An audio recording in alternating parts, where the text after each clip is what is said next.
Les femmes du carrefour qui captivent chaque voyageur. Entrez dans n'importe quel quartier de la ville de Panama et vous comprendrez immédiatement pourquoi ce pays produit certaines des femmes les plus frappantes d'Amérique latine. Leur beauté reflète un mélange génétique extraordinaire. Des traits indigènes mélangés à des héritages espagnols, africains, caribéens et même chinois, créant des visages et des silhouettes que les photographes passent des carrières entières à essayer de capturer. Des pommettes hautes héritées d'ancêtres indigènes, des teints allant du bronze doré à l'acajou profond, des cheveux qui tombent en cascade d'ondes ou de boucles serrées, et des corps sculptés par la vie tropicale et la sensualité caribéenne. Mais ce qui fascine vraiment les visiteurs, c'est leur confiance. Les femmes panaméennes se tiennent avec une assurance qui provient du fait de vivre au centre littéral du monde, là où les cultures se rencontrent et où tout est possible.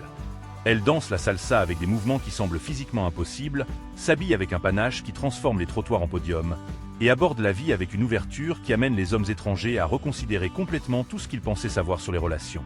Pourtant, ceci n'est que votre introduction à un pays qui cache des secrets qui vous laisseront absolument stupéfaits. Où deux océans se rencontrent et les continents se connectent. Le Panama n'occupe que 75 417 km², ce qui en fait l'un des plus petits pays d'Amérique centrale, mais sa position géographique lui confère une influence bien au-delà de sa taille. Cette nation en forme de S connecte l'Amérique du Nord et l'Amérique du Sud, créant le seul pont terrestre entre deux continents massifs. Regardez une carte et vous verrez quelque chose d'extraordinaire. Le Panama s'étendait en ouest, et non du nord au sud comme la plupart des gens l'imaginent. La mer des Caraïbes touche sa côte nord, tandis que l'océan Pacifique s'écrase sur ses rives sud, le point le plus étroit entre les deux mesurant seulement 80 km. Cette situation stratégique a rendu inévitable le fait que quelqu'un y creuse un jour un canal, changeant fondamentalement le commerce mondial pour toujours. Le canal qui a changé l'histoire humaine. Le canal de Panama se classe parmi les plus grandes réalisations d'ingénierie de l'humanité, une voie navigable de 77 km qui permet aux navires de traverser entre l'Atlantique et le Pacifique sans contourner l'Amérique du Sud. Achevé en 1914, après un échec français qui a coûté la vie à 22 000 travailleurs, le canal a pris 10 ans et 5 600 vies supplémentaires aux États-Unis pour être terminé. Les navires sont soulevés de 26 mètres au-dessus du niveau de la mer par des écluses massives, traversent le lac artificiel de Gatun, puis sont redescendus au niveau de la mer de l'autre côté. Regarder ce processus en personne crée une expérience presque religieuse. Le canal génère plus de 2,3 milliards d'euros par an pour le Panama, ce qui en fait l'épine dorsale économique du pays. Mais voici ce que les touristes ne réalisent pas. La zone du canal elle-même contient des forêts tropicales si vierges que les scientifiques y découvrent régulièrement de nouvelles espèces. Des singes hurleurs crient depuis les arbres surplombant les porte-conteneurs. Cette juxtaposition de la nature et de l'ingénierie humaine n'existe nulle part ailleurs sur Terre. La ville de Panama, où le futur rencontre la tradition.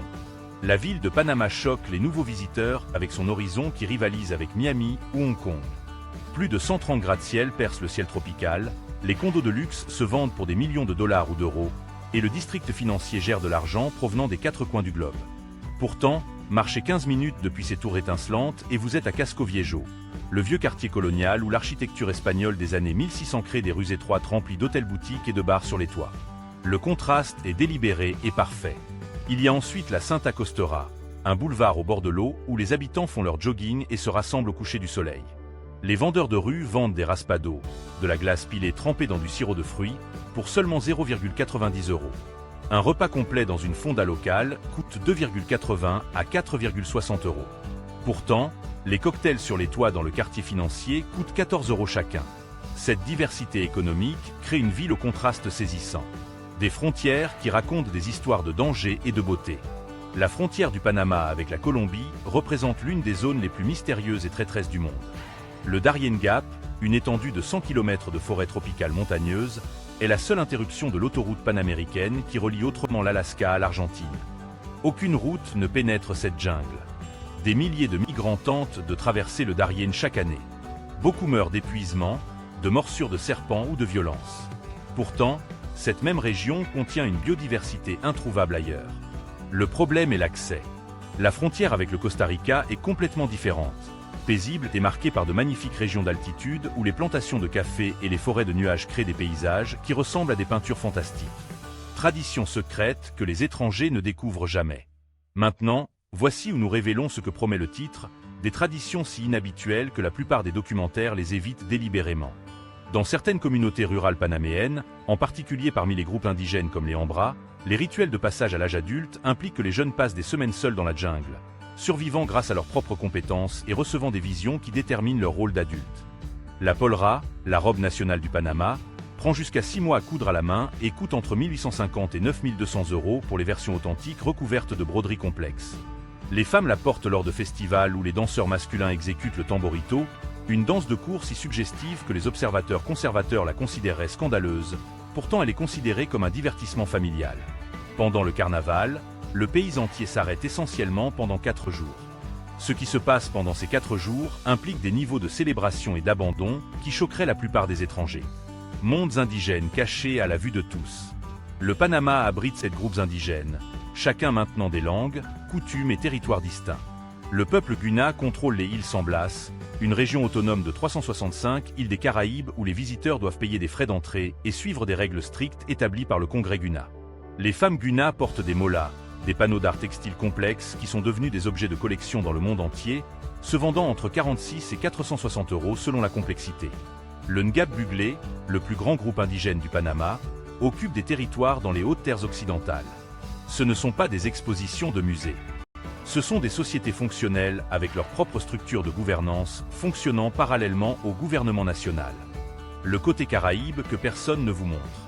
Alors que tout le monde connaît la côte pacifique du Panama et le canal, le côté Caraïbe reste relativement inconnu. Boca del Toro, un archipel près de la frontière costaricaine, présente une eau si claire que l'on peut voir le fond à 10 mètres de profondeur. La culture afro-caribéenne domine ici, avec le reggae remplaçant la salsa, le créole à base d'anglais remplaçant l'espagnol. La ville de Boca sur Isla Colón est devenue un refuge pour routards et expatriés où des personnes de 50 pays vivent côte à côte. Femmes qui contrôlent plus que vous ne pensez. Les femmes panaméennes ont accompli quelque chose de remarquable en Amérique latine.